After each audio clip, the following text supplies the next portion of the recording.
Every lawyer reviews documents against a standard, their own, their firm's, or their clients'. The contract has to match the playbook. The advice memo has to match the partner's voice. The submission has to match the format the court expects. The work, day in and day out, is comparing what you have against what you think it should be, and noting the gaps. Claude can do most of that comparison, not the judgment at the end, the mechanical and structured layers underneath the judgment. This is Foundations Episode 1, 5 workflows that scale your judgment and 1 workflow that doesn't. Worked through contracts because they are the cleanest example. The same 5 workflows transfer to advice memos, opinions, regulatory filings, board papers, and submissions. If you do any of that work, this episode is for you. First, a frame. 3 kinds of document review. Only some of it is AI appropriate. The first kind is mechanical, reading, comparing, extracting, summarizing. The work that doesn't need judgment, just attention. Claude does this brilliantly because attention is exactly what large language models have an abundance of. The second kind is structured, reviewing against a standard, applying known frameworks, producing standard markups based on standard positions. Claude does this well, with supervision. The output is a starting point, not a finished product, but it gets you to the starting point in minutes instead of hours. The third kind is judgment, strategy, novel positions, reading the client's risk appetite, knowing what your senior partner will live with and what they won't. Claude does this badly. Don't ask it to. The 5 workflows we're about to walk through all sit in the first 2 categories. 5 workflows, 1 worked example, demonstrated through contract review, but the skill is portable. Each one is a daily use case. Each one saves real hours. None of them outsource the part that needs your judgment. Workflow 1, reviewing inbound documents against your standard.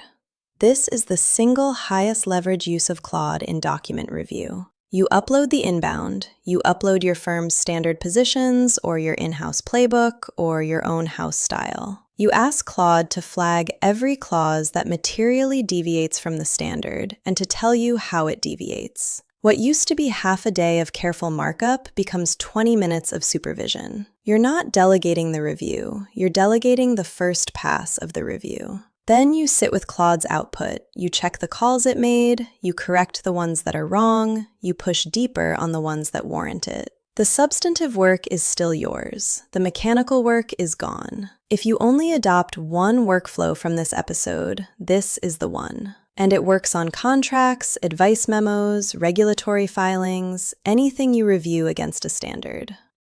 Workflow 2, drafting a first-pass document from a source. Take the source materials. Take your firm's precedent for whatever the document type is.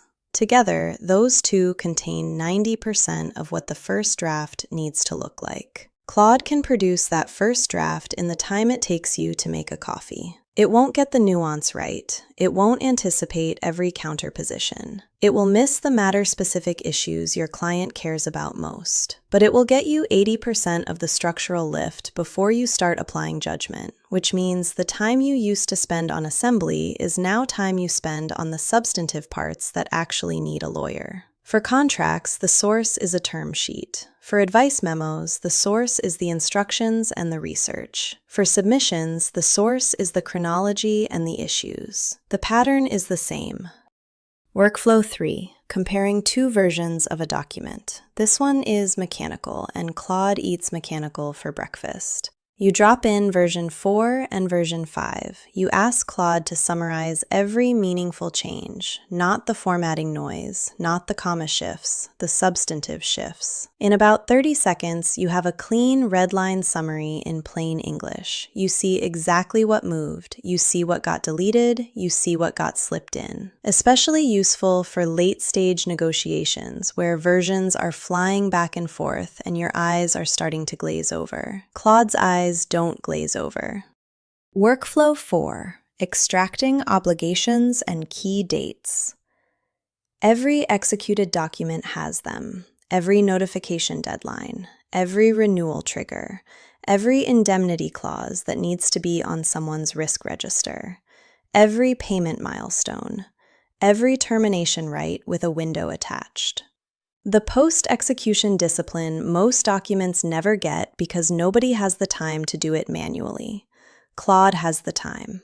Upload the executed document. Ask it to pull every obligation, every date, every contingent right into a single table. This is especially good for in-house teams managing portfolios of agreements, where the value isn't in any one extraction, but in being able to do this systematically across hundreds of documents at once. The same skill applies to regulatory undertakings, court orders with deadlines, and any structured commitment. Workflow 5. Drafting alternative positions and fallback language. You've taken a position on a clause. The other side has pushed back. You need 3 or 4 alternative formulations, from your strongest fallback to your most conceding fallback, with the trade-offs of each one flagged. Claude can produce that menu of options in a couple of minutes. Variation 1 preserves your scope but tightens the trigger. Variation 2 narrows the scope but keeps the trigger broad.